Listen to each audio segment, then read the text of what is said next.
Hi friends, welcome back. So ఇది యాక్చువల్గా eighth lesson boot strap సిరీస్లో. ఈ లెసన్లో మనం నేర్చుకోబోయేది ఆల్రెడీ బూట్ స్ట్రాప్లో మనకి టేబుల్స్ క్రియేట్ చేసిన తర్వాత వాటిల్ని బ్యూటిఫుల్గా చేయడానికి ఆల్రెడీ కొన్ని క్లాసెస్ ఆల్రెడీ ప్రొవైడ్ చేశారు ఫ్రేమ్వర్క్ డెవలపర్స్. అంటే అప్రాక్సిమేట్గా మనకు ఒక 5 క్లాసెస్ ఉన్నాయి. అవి తెలిస్తే మనకి ఎంటైర్ టేబుల్స్ మీద పూర్తి అవగాహన వస్తుంది. సే ఫర్ ఎగ్జాంపుల్ మీరు టేబుల్స్ ఎలా క్రియేట్ చేయాలో మీకు తెలుసు. అంటే హెచ్టిఎంఎల్ ద్వారా ఎలా చేయాలి, డ్రీమ్ వ్యూవర్లో ఎలా చేయాలి, లేదనుకుంటే అసలు డ్రీమ్ వ్యూవర్లో హెచ్టిఎంఎల్లో కాకుండా డైరెక్ట్గా విండోస్ ఎంఎస్ వర్డ్లో మీరు టేబుల్ చేసి డైరెక్ట్గా మీకు డ్రీమ్ వ్యూవర్లో కాపీ పేస్ట్ చేసిన తర్వాత కూడా మీకు ఆటోమేటిక్గా కోడ్ జనరేట్ అయిపోతుంది. సో టేబుల్ చేయడానికి మనకు 3 methods. Either already existing table మీకు వర్డ్లో ఉంది అనుకుంటే మీ కంపెనీకి సంబంధించిన సేల్స్ రిపోర్ట్ అవ్వచ్చు, స్టూడెంట్స్ రిపోర్ట్ అవ్వచ్చు, కాపీ పేస్ట్ చేయొచ్చు. సో ఇక్కడ ఫస్ట్ థింగ్, ఒక టేబుల్ క్రియేట్ చేసిన తర్వాత బూట్ స్ట్రాప్లో దానికి క్లాస్లో బై డిఫాల్ట్ టేబుల్ క్లాస్ అనేది ఉంటుంది. అది బేసిక్ క్లాస్. ఆ క్లాస్ ఏం చేస్తుందంటే డిఫాల్ట్ ఒక టేబుల్ రోలో ఉన్న డేటాకి సెల్కి default padding, margins, text, typography అన్నీ ఆటోమేటిక్గా యాడ్ చేసేస్తుంది. అలాగే టేబుల్ డాష్ స్ట్రైప్డ్ అని ఇంకో క్లాస్ ఉంది. అదేం చేస్తుందంటే మనకి జీబ్రా టైప్ ఆఫ్ లైనింగ్ అనేది ఆటోమేటిక్గా అప్లై చేస్తుంది. అలాగే మీకు బార్డర్స్ కావాలన్నప్పుడు ఎంటైర్ టేబుల్కి టేబుల్ డాష్ బార్డర్డ్. అలాగే కర్సర్ టేబుల్ సెల్ పైకి వెళ్ళినప్పుడు కలర్ మారాలి అనుకుంటే టేబుల్ డాష్ ఓవర్. ఇది రెడీమేడ్ క్లాస్ అన్నమాట. అలాగే table dash condensed, table dash responsive, ఇలా టోటల్ ఒక 5 క్లాసెస్ ఉన్నాయి. ఆ 5 క్లాసెస్ని ఎలా అప్లై చేయాలనో ఈ వీడియోలో మనం తెలుసుకోబోతున్నాం. So first step, go to Dreamweaver. So ఫైల్లోకి వెళ్ళిపోయి హెచ్టిఎంఎల్. సో ఎలా డ్రాప్ చేయాలి అంటే ఇప్పుడు F8 అనేది ప్రెస్ చేస్తే మీకు సో ఇక్కడ ఒకటి సిఎస్ఎస్ ఎక్కడ డ్రాప్ చేయాలి అంటే ఇక్కడ సిఎస్ఎస్లోకి వెళ్ళిపోయి ఈ బూట్ స్ట్రాప్ని ఇక్కడ నేను డ్రాప్ చేస్తున్నాను. అలాగే ఈ బాడీలో మనకి 2, ఒకటేమో జావా స్క్రిప్ట్లో ఉన్న jQuery ఫస్ట్ ప్లేస్ చేయాలి, తర్వాత బూట్ స్ట్రాప్ ప్లేస్ చేయాలి, తర్వాత ఈ డాక్యుమెంట్ని సేవ్ చేయాలి. సేవ్ చేసేటప్పుడు టేబుల్స్ అనే సేవ్ చేశాను. ఫైన్, అప్ టు హియర్ పెద్ద కాంప్లెక్స్ అంటూ ఏం లేదు. డిజైన్లోకి వెళ్ళిపోతే మనకి ఫ్రంట్ ఎండ్ ఏం కనపడదు.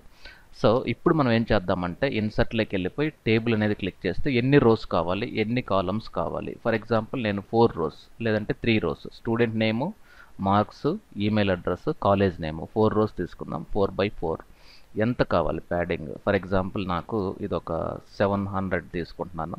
అలాగే ఇవన్నీ నేను తీసేస్తున్నాను, ఏమి ఇవ్వట్లేదు. ఎందుకంటే క్యాప్షను ఇవేమి లేకుండా డైరెక్ట్గా ఓకే క్లిక్ చేస్తే టేబుల్ అనేది క్రియేట్ అయిపోయింది. చూడండి ఇక్కడ. Okay fine. సో ఇక్కడ నేను ఇక్కడ సెలెక్ట్ చేసినప్పుడు ఫర్ ఎగ్జాంపుల్ నేమ్, అలాగే మార్క్స్, అలాగే ఈమెయిల్, అలాగే పర్సంటేజ్. Okay fine. సో ఇప్పుడు నేను దీన్ని F12 క్లిక్ చేసినప్పుడు ఇదిగోండి ఆల్రెడీ ఇలా డిఫాల్ట్గా ఇది యాడ్ అయిపోయింది. ఇప్పుడు నేను కోడ్లోకి వెళ్తే ఇదిగోండి ఇది బేసికల్గా నేము, మార్క్స్, ఈమెయిల్, పర్సంటేజ్. ఇక్కడ పేరేంటి, ఫర్ ఎగ్జాంపుల్ ఈ ఏరియాలో ఫర్ ఎగ్జాంపుల్ సురేష్ అని ఒక నేమ్ ఇస్తాను. నేము, అతను మార్క్స్ ఎన్ని కావాలి, ఫర్ ఎగ్జాంపుల్ 500 ఇద్దాం. ఈమెయిల్ వచ్చి ఫర్ ఎగ్జాంపుల్ s.gmail.com, అంటే ఫాస్ట్గా అయిపోవడానికి. ఫైన్. అలాగే ఈ లాస్ట్లో వచ్చి పర్సంటేజ్ 75% అని ఇస్తున్నాను. ఫైన్. సో ఇదే నేను కాపీ చేసేసుకొని ఈ మిగతా వాటిల్లో పేస్ట్ చేద్దాం, అంటే మనకు టైం సేవ్ అవ్వడం కోసం. ఫైన్. ఇప్పుడు నేను దీన్ని సేవ్ చేశాను. ఇప్పుడు నేను F12 క్లిక్ చేశాను. F12 క్లిక్ చేస్తే ఇది బేసిక్ టేబుల్. ఓకే. సో ఇదే టేబుల్ని నేను కాపీ చేసి ఇక్కడ పేస్ట్ చేస్తాను. ఎందుకు చేస్తున్నాను అంటే దీనికి డిఫాల్ట్ బూట్ స్ట్రాప్లో వాళ్ళు ప్రొవైడ్ చేసిన క్లాస్ని అటాచ్ చేసి చూద్దాం ఏం జరగద్దో చూద్దాం. CLASS క్లాస్ టేబుల్, ఇదిగోండి ఇక్కడ చూడండి టేబుల్ అనే క్లాస్ నేను అటాచ్ చేశాను. ఓకే, దానికి దీనికి డిఫరెన్స్ చూద్దాం. చూడండి ఎంత బ్యూటిఫుల్గా వచ్చిందో. సో ఎంటైర్ కంటైనర్ని ఆక్యుపై చేసింది. అలా వద్దు అనుకుంటే ఏంటి సొల్యూషన్ ఏంటి, అది మోస్ట్ ఇంపార్టెంట్. ఇప్పుడు నేను ఒక డివ్ తీసుకుంటాను. CLASS class equal to container అనే క్లాస్ని అటాచ్ చేశాను. సో ఈ మొత్తం టేబుల్ కంటైనర్ లోపల నేను డ్రాప్ చేశాను. ఇప్పుడు దీన్ని చూస్తే ఎలా వస్తుందో చూద్దాం. ఇదిగోండి సెంటర్లో వచ్చింది ఇది. ఓకే, ఇది. సో ఇప్పుడు బేసిక్గా మనం టేబుల్ క్లాస్ని అటాచ్ చేసాం, కానీ ఇదే టేబుల్ క్లాస్ని నెక్స్ట్ ఏం చేద్దామంటే ఇంకొక క్లాస్ అటాచ్ చేద్దాం. ఈసారి ఏం అటాచ్ చేద్దామంటే ఏమున్నాయి ఇంకా, టేబుల్ స్ట్రైప్డ్ ఉంది కదా. సో మీరు ఏం గుర్తుపెట్టుకోవాల్సిన అవసరం లేదు, ఇదిగోండి టేబుల్ కొట్టంగానే అదిగోండి అన్నీ వచ్చేసాయి యాక్చువల్గా. ఈ స్ట్రైప్డ్ అనే క్లాస్ని అప్లై చేద్దాం, ఒకసారి రిజల్ట్ ఏంటో చూద్దాం. ఇదిగోండి కలర్స్ మారిపోయినాయి. అలాగే ఇంకొక క్లాస్ అటాచ్ చేద్దాం. ఇంకేమున్నాయి టేబుల్లో, ఓవర్ అని ఒకటి ఉంది, టేబుల్ ఓవర్ ఇది. కానీ ఇక్కడ ఈ ఎంటైర్ దీనికి నేను CLASS క్లాస్ బ్యాక్గ్రౌండ్ డేంజర్ అనే దాన్ని ఇస్తాను. ఇవన్నీ మనం ఆల్రెడీ చూసాం. CLASS బ్యాక్గ్రౌండ్ వార్నింగ్ అనేది ఒకటి ఇద్దాం. ఒక్కొక్క రో మొత్తానికి ఒక్కొక్కటి అప్లై చేశాను. లేదు అనుకుంటే మీకు నిజంగా ఇంట్రెస్ట్ ఉంటే మీరు ఒక్కొక్క దానికి కూడా, అంటే ఒక్కొక్క సెల్కి కూడా మీరు ఒక్కొక్క క్లాస్ని అప్లై చేయొచ్చు. ఓకే, ఇక్కడ ఇంకొకటి, సో టేబుల్ క్లాస్ బీజీ, ఈసారి ఇన్ఫో ఇద్దాం. ఇప్పుడు నేను దీన్ని రీఫ్రెష్ చేస్తే ఎలా వస్తుందో చూద్దాం. ఇది చూడండి, ఇదిగోండి కలర్స్ కూడా మారిపోయినాయి.